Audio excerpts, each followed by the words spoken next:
गए हाफिज Mohammad Imran, sports anchor, sports journalist, Samaa पे भी प्रोग्राम करते हैं। इनसे बात करते हैं। अस्सलाम वालेकुम इमरान।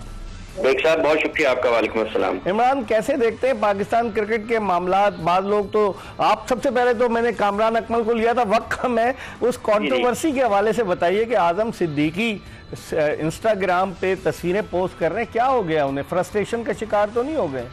एक सर, मैंने तो बहुत पहले भी इस हवाले से बात की थी कि ये इनका काम नहीं है। हाँ। जो ये करते हैं, ठीक है, ये खिलाड़ियों का काम है। खिलाड़ी खेल के मैदान में परफॉर्म करते हैं, उनकी लोग तारीफ करते हैं, वो नहीं करते हैं लोग उन पर तनकीद करते हैं। उनको वालिदैन को, भाइयों को, भतीजों को, भांजों को, इस किस्म के कोई भी खिलाड़ी है उससे दूर रहना चाहिए। खेल के मैदान में खिलाड़ी के पास जवाब देने का एक ही तरीका है और वो है रन्स करें या विकेट लें, मैचेस जितवाएं। अगर आप नहीं जितवाएंगे लोग आप पर तनकीद करेंगे, उसको बर्दाश्त करें हौसले के साथ। ये आज जो लोगों को याद आ गया, पाकिस्तान के 25-25, 30-30, 40-40 साल से सब लोगों के सामने सब घूम कर रहे हैं, तो उस वक्त को अपने ज़हन में रखना चाहिए हमेशा और एक तरफ रहना चाहिए। खिलाड़ी को खेल के मैदान तक उसको परफॉर्म करने के लिए हौसला अफजाई करें और बिला वजह कोच बनने की, मेंटोर बनने की किसी को कोई जरूरत नहीं होती। वो कहते हैं ना कि मैंने कोचिंग भी की है, ठीक है, उनकी एक जज्बाती वाबस्तगी है, उनके बेटे पर उन्होंने मेहनत की, बाबर आजम पर उसने नाम कमाया, लेकिन इस तरह की चीजें कहीं और दुनिया में होती हैं, पाकिस्तान में भी नहीं होती है। पहला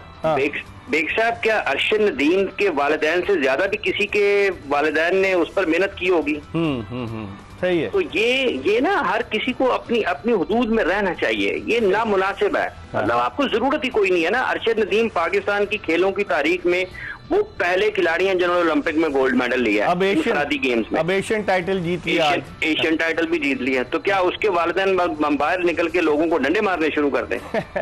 तो आपका इंटरेक्शन हुआ है? वक्त कम है, मैं तो आपको बहुत देर से ट्राई कर रहा था। आपका इंटरेक्शन हुआ आजम सिद्दीकी साहब से? वो बहुत पुरानी बातें हैं।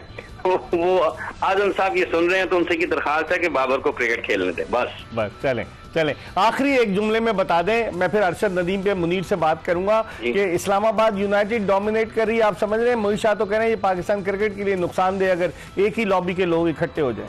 बेग साहब, सबसे तकलीफ दे और खतरनाक बात यह है कि तशवीशनाक कि पाकिस्तान अपनी गलतियों को दोहरा रहा है। ये पाकिस्तान की फुल स्ट्रेंथ टीम है। क्या हमें इस फुल स्ट्रेंथ टीम के साथ बांग्लादेश की इस टीम के खिलाफ खेलना चाहिए था? सबसे बड़ा सवाल यही है। दूसरे T20 मैच के बाद ये चीज खुलकर सामने आई है। Pakistan south Africa, Australia, England के खिलाफ भी खेलता तो यही खिलाड़ी खिलाता जो पाकिस्तान ने इस वक्त खिलाए, मां सिवाय 1-2 खिलाड़ियों के, ठीक है। लेकिन क्या पाकिस्तान की इस टीम को, इस टीम के, बांग्लादेश की इस टीम के खिलाफ इस 11 के साथ, इस स्क्वाड के साथ मैदान में उतरना चाहिए? तो ये सवाल है पाकिस्तान क्रिकेट बोर्ड की सिलेक्शन कमेटी और हेड कोच के लिए। ठीक है, बहुत बहुत शुक्रिया आपसे। इंशाल्लाह अगले प्रोग्राम इसीलिए बात करेंगे। मुनीर, अब थोड़ी सी बात कर लेते हैं अरशद नदीम कहाँ से आया और मियाँ चुन्नू से, और फिर उसने पाकिस्तान का परचम बुलंद किया, उसने एशियन टाइटल भी जीत लिया। कैसे देखते हैं अरशद नदीम की इस कारकर्दगी को तने तना?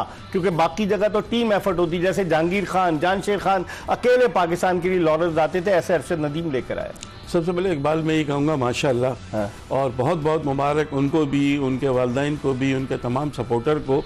जो कारनामा उन्होंने ओलंपिक में अंजाम दिया था वो तो तारीख का हिस्सा बन गया है, लेकिन उसके बाद भी उनकी एशिया में भी अपनी बर्तरी साबित की है। एशियन गोल्ड मेडलिस्ट भी हो गए और जिस तरह उनके वालिदैन ने मेहनत की, आज मैं देख रहा था कि रिपोर्टर उनके घर में गई हुई थी और बाकायदा उनके लिए दुआएं हो रही थी, पढ़ा जा रहा था। यानी पूरा मियाँ चन्नू और उनके सपोर्टर्स जो हैं वो उनके लिए दुआएं कर रहे थे। तो यकीनन ऐसे ही हीरोज के लिए दुआ करती है कि जो पाकिस्तान के लिए खेलता है और अपनी मेहनत से खेलता है। तो बहुत बहुत मुबारक अरशद नदीम को और उनके अहले खाना को, बहुत बहुत मुबारक हो। पूरे पाकिस्तान को फख्र है उन पर कि वो पाकिस्तान का सब जिलाली परचम पूरी दुनिया में बुलंद कर रहे हैं और उससे पाकिस्तानियों के सर भी फख्र से बुलंद हो जाते हैं।